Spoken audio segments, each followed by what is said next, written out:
Previously on the Sunless Citadel. Slowly you're able to drag the door open, almost as if it was a vault door, which implies this place was sealed. As you approach, the light glows a little bit brighter. Faintly, but growing, a weird, brooding song starts to emanate. The song takes hold of Seeker's and Mortis's psyche. Something is wrong in that room with that orb. I think you're right. It seems magical in nature.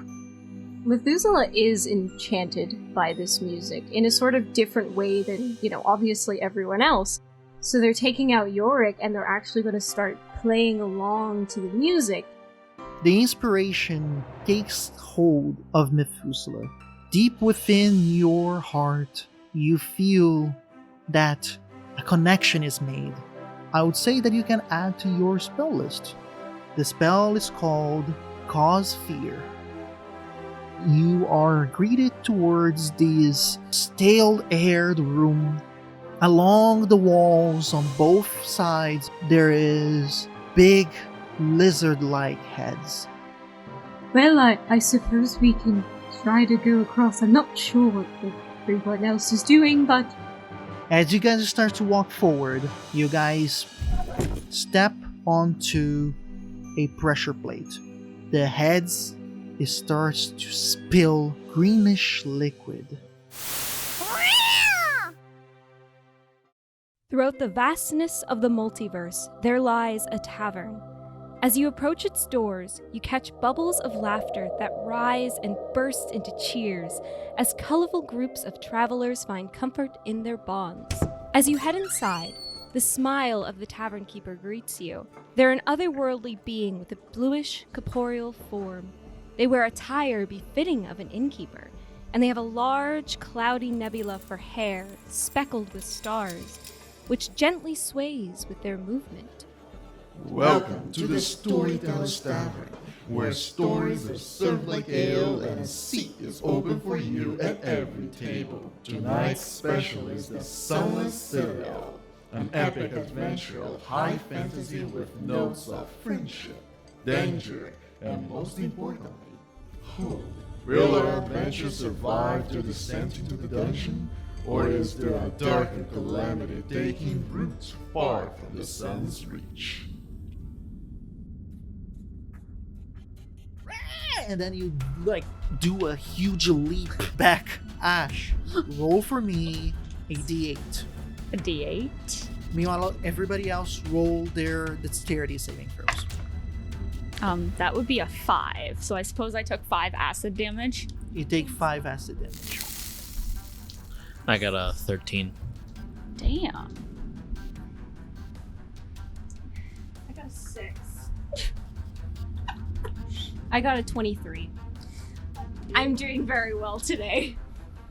Okay, so Methuselah and Mortis are quick enough to see the liquid projectiles just being spit out of the mouths of these sculptures, and you guys dart back as fast as possible because this is not water. You guys can easily see through the light of the torch that it's greenish in color. So, and it hits one of the surfaces and it starts to sizzle a little bit before it falls down and drips all the way down to the drainage. You guys bolt back, but it's water being spit everywhere. There is droplets and things that fall on you no matter what. You guys still suffer 2 points of acid damage. Meanwhile, Thorn was just having fun and did not pay attention when the spit came in and it hits his chest, hurting him with a total of 4 acid damage before he charges back in pure instinctual survival to not get corroded away by the acid. Was there a door ahead? There was, yeah. Because I was about to say, could we go to that door, make a break for it? I'll say that you move forward then. Honestly, I was thinking of doing the same. I feel like just mentally, it makes more sense to go forward than back. So you guys move forward. Although it's a little bit longer, you guys just still move forward. And you guys are quick enough that you're still hurt by the acid, but not hurt too much. I'm not gonna allow the same for Thorn and Seeker because they were closer to the door, so it makes sense that when they escaped, you would be by the door that they entered. When Seeker gets out of the room, they're gonna kind of like get onto the floor, pull their boot off, and you know how cats do that thing where they lick their feet? They're just gonna do that and try and like, tend to their wound. It burns a little bit of your fur, but luckily you're able to pull that fur out before it starts to actually corrode more into your skin.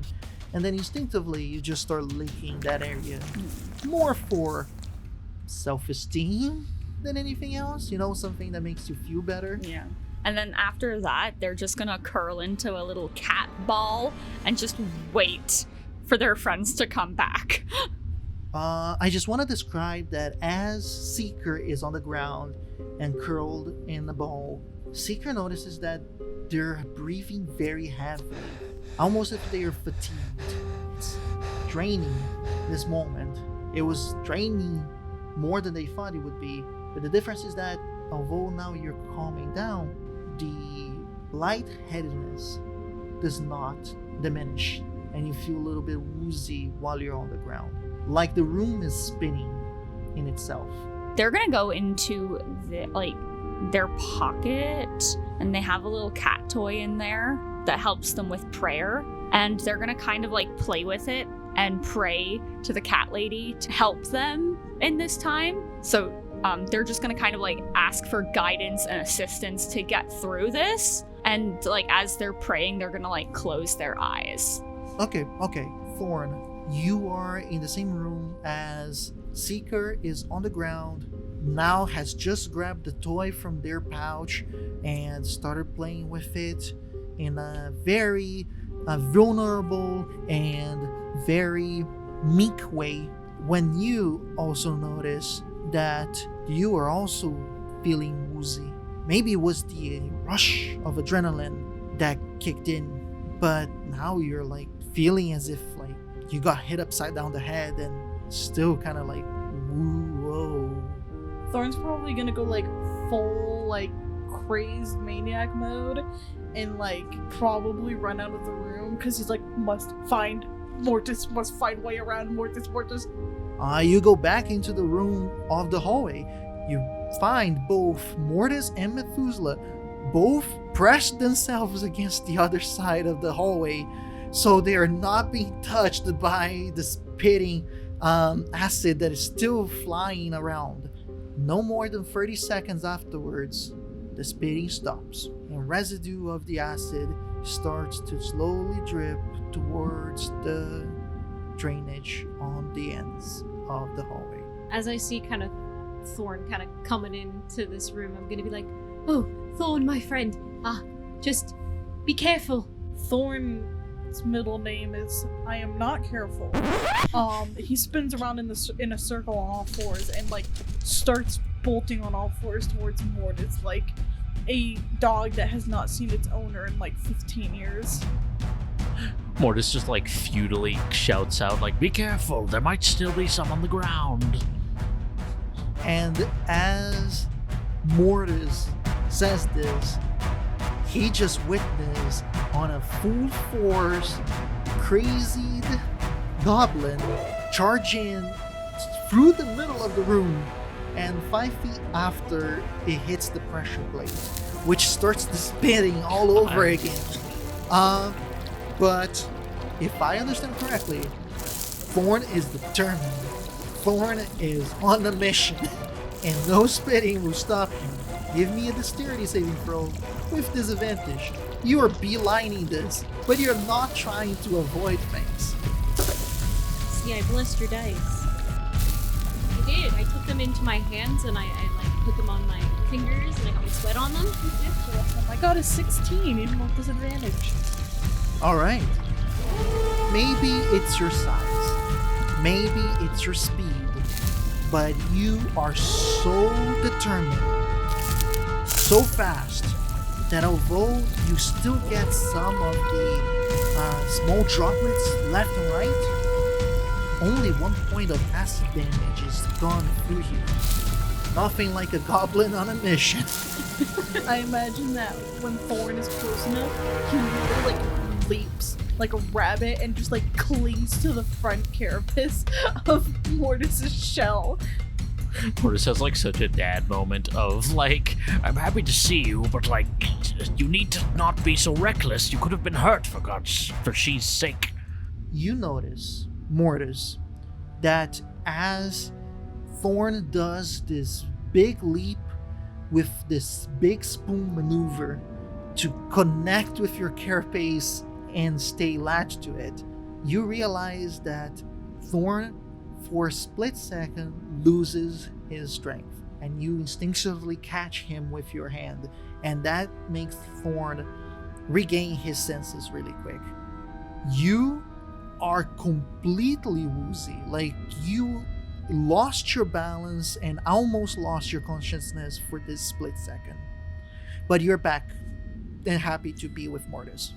Oh, this feels worse than the time I ate those mushrooms. If you need to ride in the shell for a bit, you're always welcome. Thorn just like slowly climbs up Mortis's front and like goes into the shell. Where's Seeker? On the other side. I left them. We should make sure that they're all right. Maybe I could sort of guide them back once the spitting is done. Very well. Just make sure not to press the pressure plate this time. Yes, I know where it is, and I will look out for it. I will give this to you guys because, especially now, you guys had nothing else to do except for looking at a crazy goblin charging into this room and activating the pressure plate. This pressure plate is huge. It's 10 feet by 10 feet. There's no running past. There's like no way of you not activating it unless you do an Olympic long jump. I got it. How far away is Seeker from us right now? He's in the other room, at least 20 feet, because that's the hallway. That's all I need. So, I'm gonna like look at the pressure plate, and I'm gonna like realize that I do not have athletic legs. My wife had thunder thighs that could probably jump this because she was a hero and awesome and powerful. I am just small and thin and can't lift anything. So I'm gonna realize, maybe it's not a real good idea. And then I'm gonna turn around and look at Mortis and be like, can you sort of turn around for a second and just not look this way? Sure. He doesn't even question it. He just does it. And then I'm going to take off my glove. And instead of there being like a normal hand, is this ethereal hand that just kind of like tapers at the wrist, and then there's literally nothing, and then it's forearm. So there's like a gap between it as there's these ethereal kind of hand. And that's my mage hand. So I'm going to like move the mage hand across the room towards where Seeker is, having a woozy time playing. All right. So your hands slowly glides to the other side of the hallway. What's the extent? It's 30 feet. 30 feet. So you have 10 more feet within the other room to do whatever you want to. Here's the thing. You're going in blind now. It's equivalent of like Fear Factor, where you're putting your hand somewhere that you can't see. I know. I'm just gonna, as soon as I like kind of go into the room and I can't see, the hand is just probably gonna go to the ground and start like feeling around like thing from the Addams Family, just like this hand kind of like moving around, just like trying to find a Seeker. I'm going to say that Seeker has the opportunity to notice this before your hand actually finds it. More likely it is for them to notice over your hand actually finding them. Roll a perception check with disadvantage because you are more focused about your toy than actually looking around. That's fair.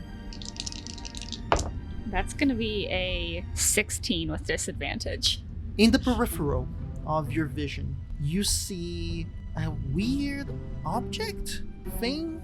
You don't know what it is. And then you take a closer look, like you just tilt your head towards the direction of this thing, and you see a disembodied hand, somewhat translucent, just palpitating the ground as if it was looking for something.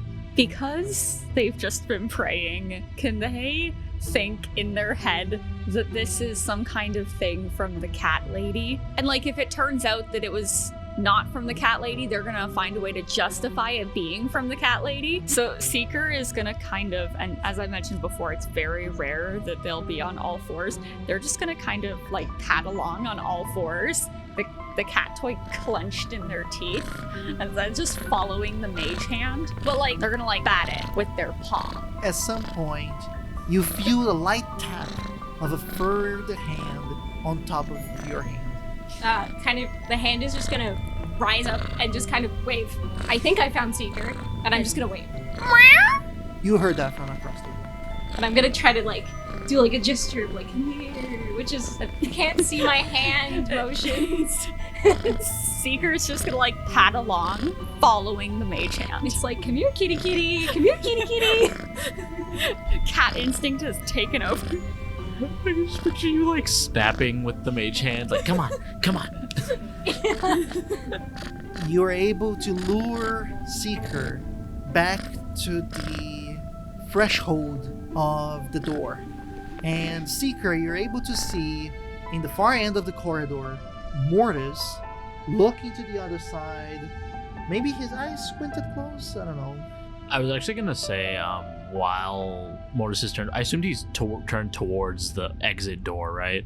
So I was gonna say, while this is going on, he's gonna like, not like open it, but he's just gonna kind of feel it out, see if there's any sort of, if it's like extra heavy or if there's any sort of significance to it. Yeah, I'll describe it really quick. Yeah. It is a stone door again. It seems to be similar to the one that entered this room, not as heavy as the first one. And this one you pull inwards, different from the one that entered this room that you pushed outwards. Almost as if they wanted people to have a hard time getting out of this place. So that's what you see in a very superficial look. Seeker, you see Mortis, he's facing the door, and you see Methuselah with one of their severed arms towards you, and there's the hand still telling you to follow. Yeah, and you see Seeker. I mean, if I could describe it, it's literally like when there's like no hand that's like hovering above it. It is pretty much just like a stump. There's no hand there. So that's what you see. So as I see like Seeker, the hand just disappears, and I quickly put on the glove. And Seeker, in response to that, is kind of going to be like, but then they see their friends, and they kind of like get up and pull the cat toy from their mouth and stick it back in their pocket like nobody saw that. And they're gonna call across the hallway. Now, how do I get over to y'all without, setting off that terrible, terrible acid again? Mortis just hears Seeker's voice, like, oh, and he's like, he has a moment, he's about to turn, and he's like, oh, can I, am I able to turn back now, or? Oh, yes, you're all right. And he's gonna turn around and he's gonna see Seeker on the other side. I just want to point it out that as you notice Seeker on the other side, something else catches your attention, and that is Thorn doing in the space between your shell and the nape of your neck in the back here. You notice a certain amount of perspiration taking place. So Thorn is sweating in there, but you continue on. He probably like notices it, but he doesn't feel the need to point it out right now. He's like, I'm not gonna judge my son. So he's just gonna look over. Well, I hate to ask this, but do you think you'd be able to jump it, Seeker?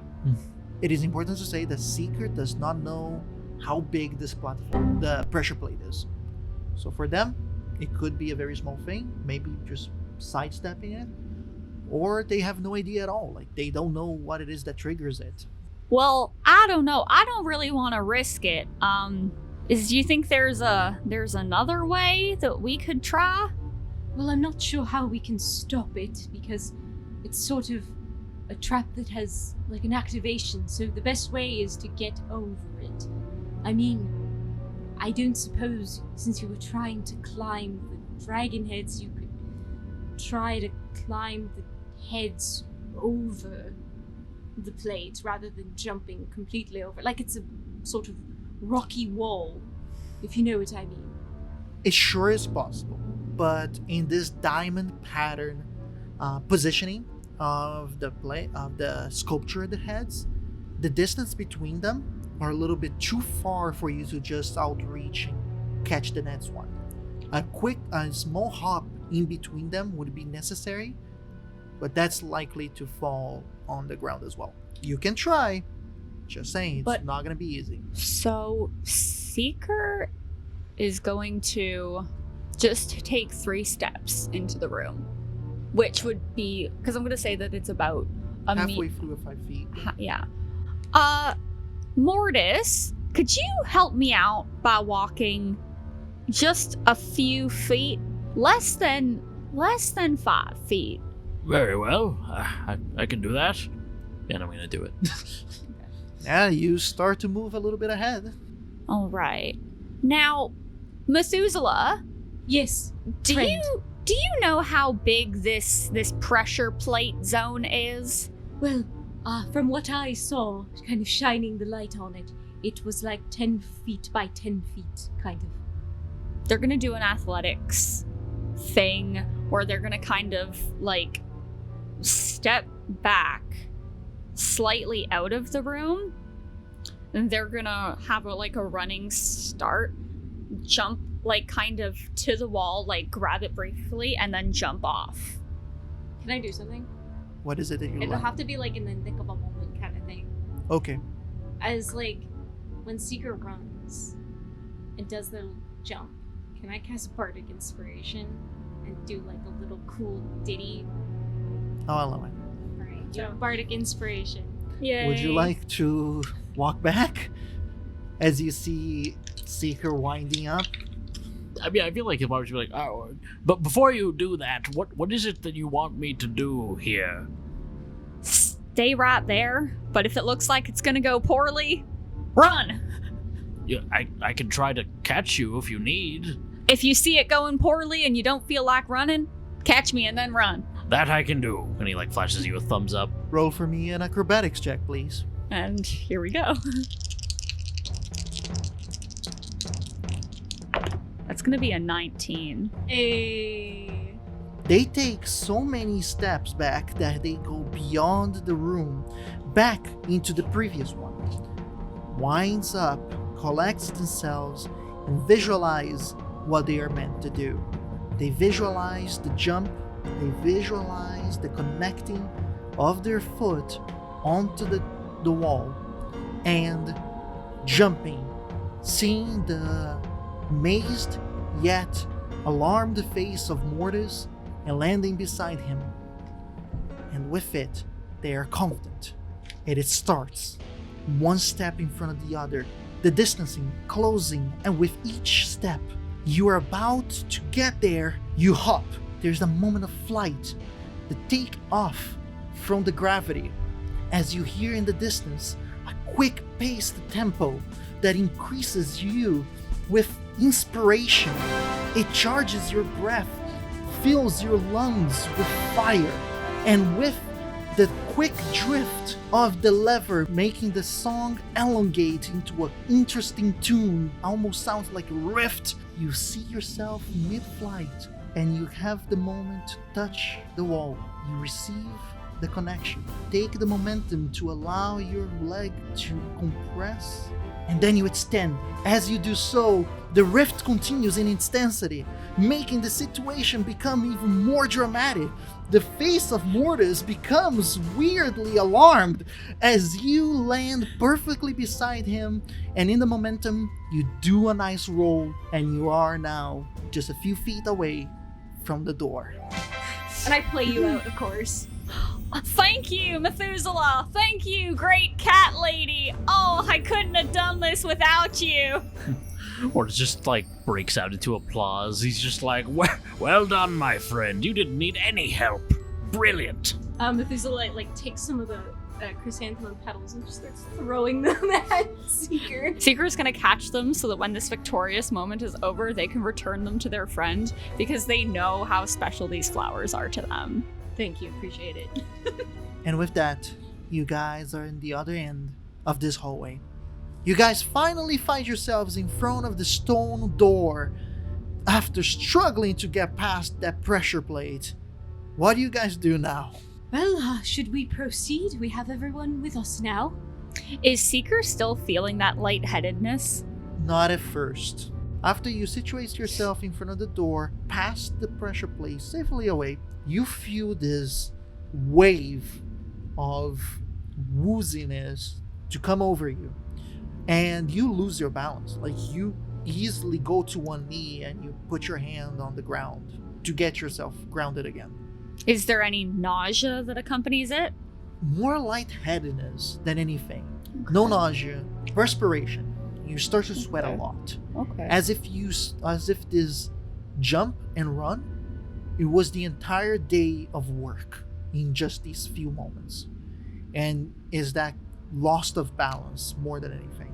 Methuselah is like gonna kind of help Seeker, like so they don't fall to their knees. Seeker, what's wrong, my friend? I feel a little bit lightheaded, like I've been doing a lot more work today than I really have. Specifically in that moment right there. Well, perhaps maybe we should take a rest so that, we can get some vigor back. Yeah, maybe. That sounds like a good idea.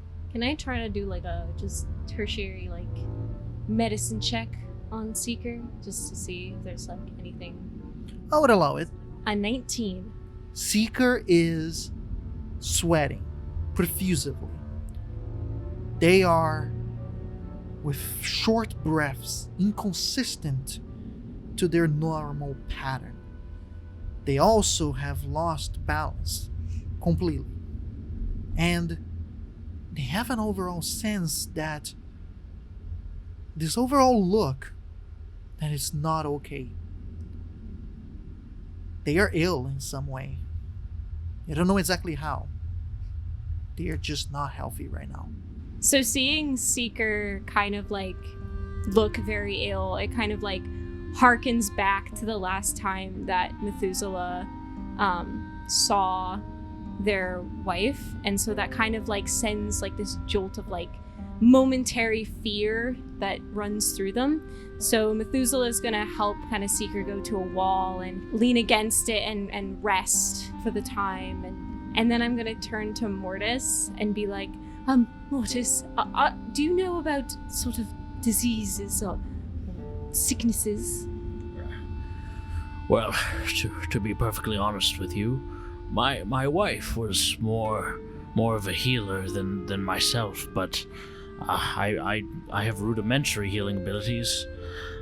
Unfortunately, if I had more power, I might be able to cure disease, but at the moment I seem to be...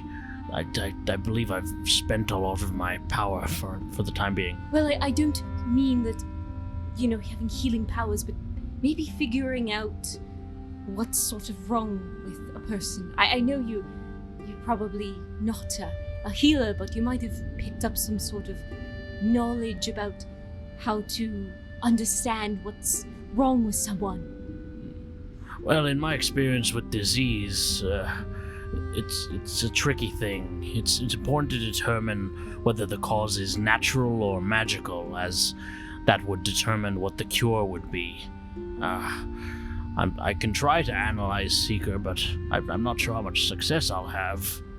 So Mortis, with that in mind, he's gonna walk over to Seeker and sort of take off his left gauntlet. He's gonna hold his hand out and be like, I'm just going to analyze you for a moment, if that's all right.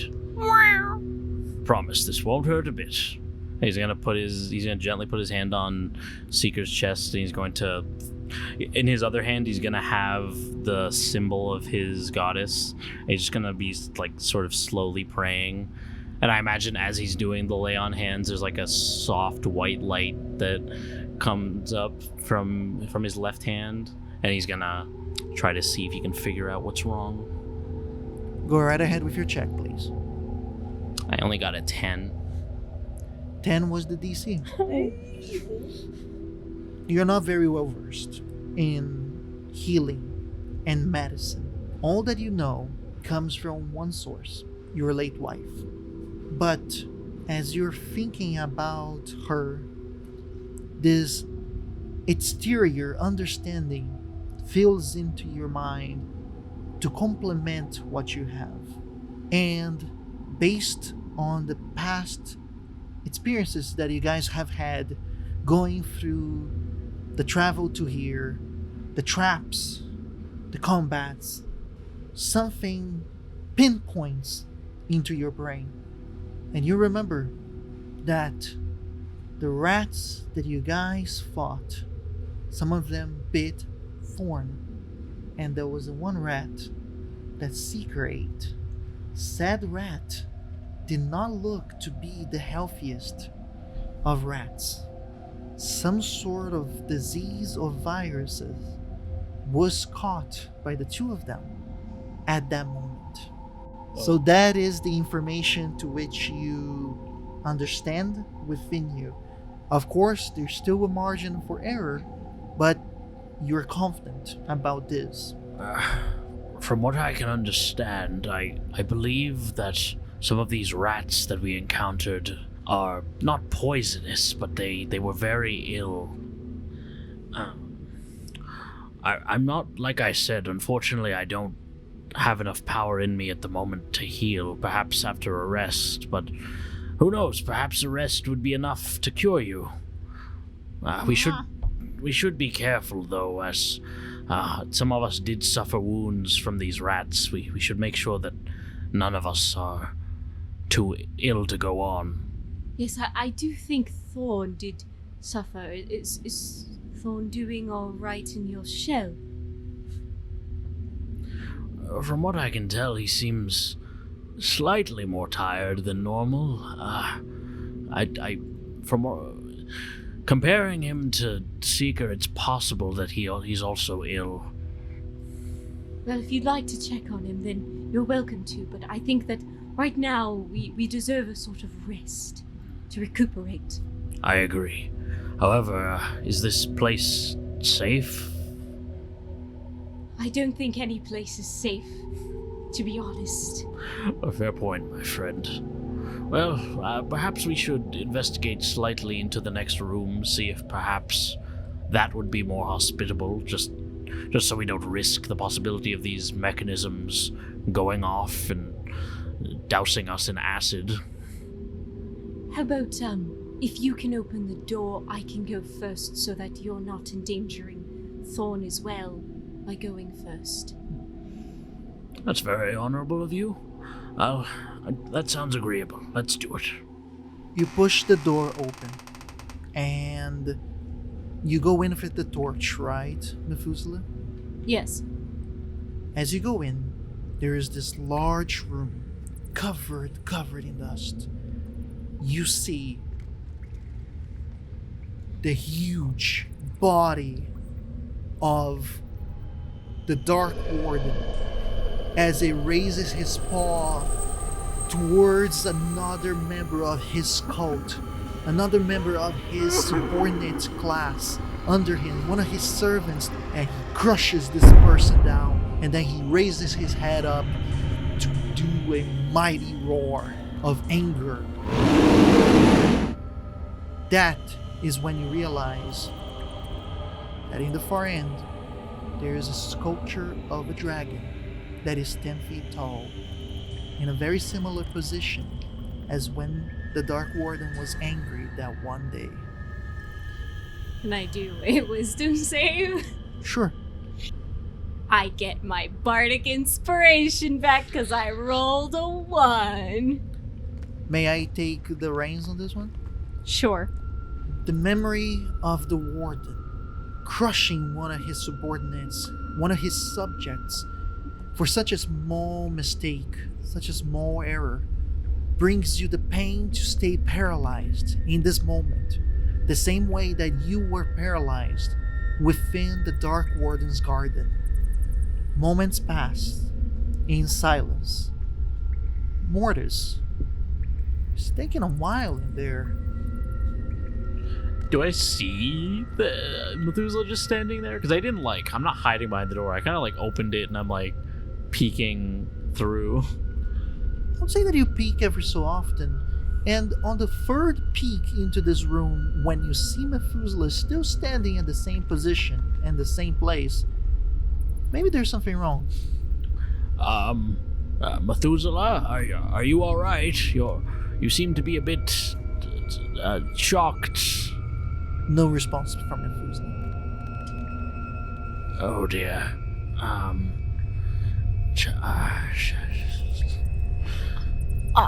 Are they all right? From what I can tell, they're just standing there. I'm not quite sure. A little bit of the strength from Seeker starts to come back. Slowly. You're still feeling a little bit lightheaded, but you have enough to be able to stand up. Alright. Thorn? He just looks back to his shell and calls for Thorn. Thorn? How's Thorn doing? So you turn your head quite well, and with your peripheral, you see Thorn pretty much face planted onto your back. Oh my god. He's still breathing though. That's the most important. When Thorn hears his name being called, he's like, Oh dear. Oh well. Seeker, I'm just going to check on Methuselah. All right? It is important to say though that Thorn, although you are feeling sick, lightheaded and sweating a lot, at that one time that you were placed into the shell, you needed a rest. By now, you're feeling better. Not normal, but better. Yeah, if you could check on Methuselah, I really don't want them to get hurt too. I promise I won't leave you alone for long. Oh, that's quite all right. And their hand is gonna kind of slip into their pocket, and they're just gonna play with their cat toy within their pocket. Aww. So yeah, the Mortis is gonna slowly sort of creep into the room behind Methuselah. Methuselah's just standing and just staring at this statue of a dragon with its claw raised. This image of a dragon that is 10 foot tall. It's somewhat reeling back. This sculpture seems to be made of some sort of white marble, because the coloration is much different from the rest of the stone around it. Mortis he gives the statue a passing glance as he walks up to Methuselah, but he doesn't really sort of focus on it. As he's approaching him, he kind of just keeps saying, he's Methuselah, are you all right? As you kind of get a lot closer, you can start to hear Methuselah just mutter under their breath, "Just play music. Just play music. He won't hurt you. You'll be able to escape. You'll be able to go home. You'll find Chrysantha again. He won't be able to hurt you. It's all right. You'll be fine. Just keep playing music." As he hears this, Mortis just slow. A sort of look of sadness comes onto his face, and he comes closer, and then he gently puts a hand on Methuselah's shoulder and just says, "It's not real. It's all right. You're safe, my friend." Methuselah just kind of snaps out of it and just slowly turns their head towards Mortis and's "Oh, hello, friend. Is everything all right? I sort of snapped out of it for a second there. I was calling out to you, but you seemed in a sort of trance. Are you all right? Can I look up at the statue again and see if it is the Dark Warden? You look at the statue, and none of the distinguishing features of the Dark Warden is in this statue. I thought I saw something. Just a statue, it seems. Well, it's natural. We're in a very stressful environment, and you might have just perceived it as being real. I know I would be just as petrified if I came face to face with the dragon. Oh yes, terribly miserable things they are. Fear not, we're all right. You're safe. There are no dragons here, as far as we can tell. Well, I didn't quite get a good look at the room, but I think right here seems safe. Are you certain you would be comfortable resting in front of this statue? I understand that even though it's not real, it could still induce a certain amount of fear. Oh, it's alright, I don't have to blink. He kind of just gives a concerned look. I can just keep my eyes open, and then I won't see it. Very well, if you're certain. Shall I go grab a seeker then, so we can begin preparations? Yes, I'll make a nice spot for us. Very well. Be safe, my friend. Everything will be all right, I promise. And then he's just gonna kind of head back to the other room. You head back, find Seeker waiting for you, just by the door. Seeker. You'll be happy to know that Methuselah is fine. Just had a bit of a fright, but the next room is safe if you'd prefer, just so you and Thorn can get some rest. Oh, that would be absolutely lovely. And I figured Methuselah would be all right. They do pretty well with odd, weird, mysterious things, and I really admire that about them. As do I. We are lucky to have them at our side. Oh, absolutely. We'd probably be lost without them. As this is happening, I imagine, like, Mortis just kind of puts Seeker's arm over his shoulder and just sort of guides them to the next room. Anything that you do, Methuselah, while this conversation takes place? I'll find, like a wall or something in kind of view of the dragon statue so that I can always kind of see it, because I'm a little paranoid now about it. And then I'll, kind of just take a seat, just sit against the wall on the floor.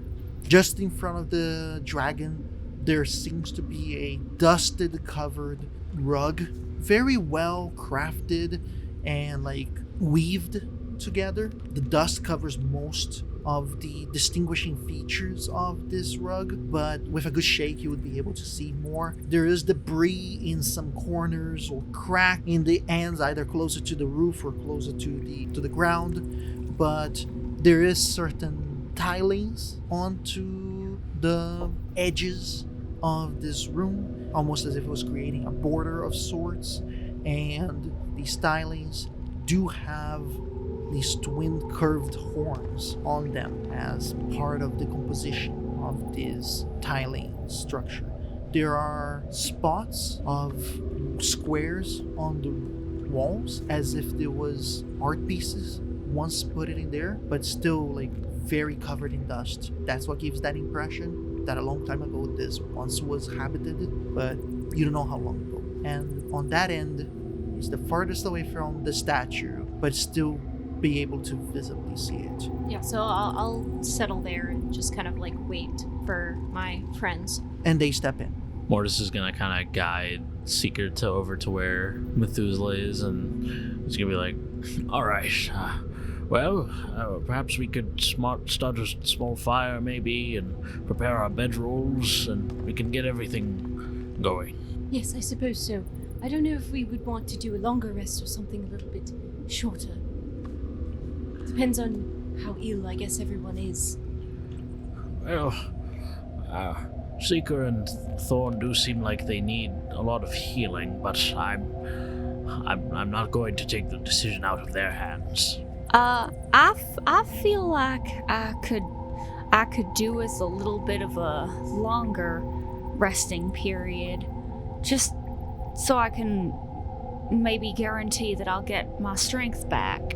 And then Mortis does the rotate head thing, and he's talking to his shell again. Thorn, Would you prefer to rest for a long time or just have a bit of a shorter rest? And he looks up. Is that you, God? I believe that Thorn would prefer a longer rest as well. Alright, then we can do that. I'm not really in need of a long rest, so if you'd like, Mortis, you're welcome to sleep. I can take watch for the whole time, if necessary. Or on your own, are you sure? Well, we'll be right beside each other, so if anything happens, I can wake anyone here. Alright, if you're certain. Just remember, you're safe. There are no dragons here. Everything will be okay. Yes, I don't suppose a dragon would fit here. Exactly. They're big and fat and ugly. Indeed, very. Seeker is gonna pull their bedroll from their bag and like lay it out, and then just curl into a ball in the center of it, covered in in Faith's blanket that they stole from their parents' apartment at the Cat Castle, while still also wearing Faith's cloak. And they're gonna shove their cat toy just kind of like tucked like in the crook of their neck area, and just fall asleep. I have a question. What is the cat toy? It's like one of those little mouse toys. So I'm gonna say one of those mouse toys made of cloth, right? Sewn by hand. Yeah. Yeah, okay. It was made by their mom. Thorn probably just stays curled up in Mortis's shell. Mortis was a little skeptical, but eventually he agreed. He's like, alright. But then before he drifts off to sleep, he's like, remember, if anything at all happens, or even if you're just hurting for conversation, just give me a tap and I'll be right up. Oh yes, I'll be very vigilant. I trust you. As people are going to sleep, I would like to kind of play a song on my hurdy-gurdy, which is a song of Valakaris. Through light and soft tunes, Methuselah starts to tell the tale of his salvation. He talks about how after years and years, where time seems to be completely stopped, hope dwindling as the days go by, the only thing that keeps him alive is the memory of his lovely wife. Under the gaze of the hateful and vile Dark Warden, no salvation seemed to come in the morning. But one night, in the end of your strife, battle cries and sounds of clashes of steel brings up hope, and your heart is filled with zeal as it breaks down the door. This warrior, dragonborn of yore, a beautiful fighting maiden with wings as bright as sunlight, clad in plate armor like an angel in red scale hide. She extends a hand and takes you away from the darkness as she asks you for help in finding the Dark Warden's lair. Something you never thought you could dare, but you find your courage and bring her towards his garden, and where he loves to spend time amongst trees and flowers, she raises her two-handed sword, a bastard blade forged in strife and rebellion fire, and strikes down this mighty, corruptive dragon. His bones and blood litters the garden, as finally your torture dwindles under dusk light, and concludes your ballad with a sorrow tone. Mortis, I feel like you would be entitled to a history check if you do so want. If you want, religion check. I only got a 10. It's very common knowledge. Of course, this tale doesn't come from your places of origin. Where you guys come from, there is the legend of the contrasting deities. But in the lands of mountain and rock, in Destrian lands, the legends are different. Their legends are that of strife, of rebellion, of war, where their deities fought against the mighty Draconic Empire. An empire that was real long, long ago, centuries ago, and it was through the guidance and through the sheer power of their deity, of the dragonborn deity, Valakaris, the proud warrior goddess. In the lore, Valakaris was a goddess of battle, a goddess of war, and she took part into the rebellion physically, descended from the heavens to give strength to the poor dragonborn people who were created to be subjects under the Draconic Empire. Forced the dragonborns to revere the dragons as if they were deities. Although powerful like gods, they were not gods themselves. And Valakaris, together with her company of warrior deities, provided the strength and everything that they needed to overthrow their powerful subjugators. But the interesting thing is that in the lore, Valakaris, she participated in battles, not in random rescues, not in prison breakouts, much less fought on one-on-one against the dragon. Of course, that in the lore, she was head spearing against hordes of dragons and killing them with swings of her mighty golden-bladed sword. But more in epics, not something as simple as this. It's kind of minimalistic in a way, the way that Methuselah is singing. But it's still a very sad, toned ballad. It's still really pretty though. Could Seeker potentially be conscious enough to insight something about Methuselah? Considering that you're in and out, I will allow it, but with disadvantage. That is fair. Just trying to discern if this song came from actual events that Methuselah witnessed. I got a 7 on the insight. It is hard to discern. You don't know for sure. Maybe there is the disease that is making it hard to focus. But something deep in you is uncertain if this is real or if this is fiction. It's just, you can't put your finger on it. I feel like Mortis, even though he recognizes the goddess, he doesn't press it at all. He kind of just slips back into sleep. He does the old man thing where, how a dad will sit in his recliner and just have his eyes closed. He's just doing that, but on his shell. God, I love Mortis. Old dad man. Let us then proceed to Methuselah rolling a perception check, please, as you are staying awake. 19. My rolls are doing really well today. Bro, 19 is our magic number today. 19. It is quiet throughout your watch. The best part of 4 hours and a half has already passed through. Staring towards the statue in the far end never ceases. Of course, you're focused, therefore you're aware of anything, all the whistlings of the wind, all the rumblings of the ground, but nothing breaks your focus, and you know that statue is looking at you.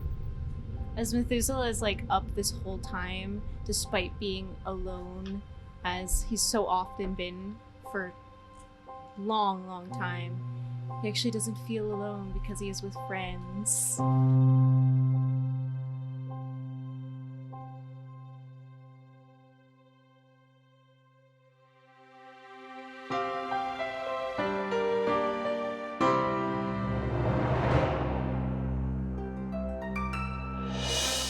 Unfortunately, you've reached the end of this episode of the Sunless Citadel.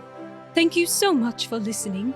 Subscribe to us on whatever app you use to listen to podcasts, and be sure to catch the next installment of the Sunless Citadel every Thursday at 12 p.m. EST. If you like the show, please consider leaving a review. It's a small way to show your support that goes a long way. To connect with us, follow our social media accounts, and if you'd like to support us, you can head over to our Patreon to join the conversation, view sneak peeks of our next project, and discover our fantastic bonus content. Our intro score was created by Patrick Corden from Off the Beaten Path Musical. The Sunless Citadel can be found in Tales from the Yawning Portal by Wizards of the Coast, and the world of Nosso Mondus was created by Pedro Stockler. Thanks again for listening from all of us at the Storyteller's Tavern. Now take this bardic inspiration for your next adventure.